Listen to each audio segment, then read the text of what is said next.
Hello everyone and welcome back to another video from Gaming Basics. In this video, I'm going to show you how to fix crashing issues in the eFootBall game.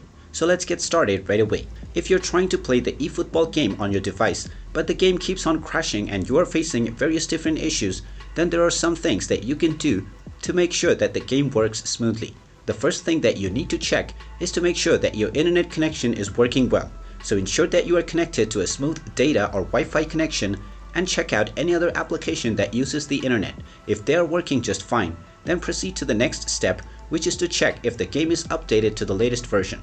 Open up the iOS App Store or the Google Play Store and then search for the eFootBall game. Once you find the game, if you see an update button instead of open or play, then you will need to tap on it to install the latest updates. Just complete the installation of the updates, and when you see the play button once again, tap on it and see if the game is running smoothly now. If the game still doesn't work smoothly, then long press on the eFootBall game and then tap on the info button at the top right. You will then be taken into the application info page for the eFootBall game. From this page, tap on force stop at the bottom right corner first to stop the app, then scroll down and tap on storage.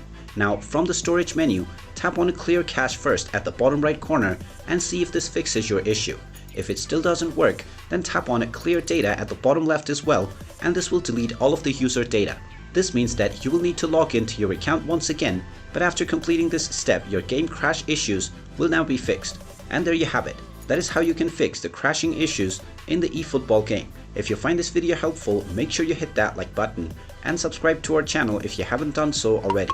Also ring that notification bell to never miss another update from us. Thank you for watching and I will see you again in the next video.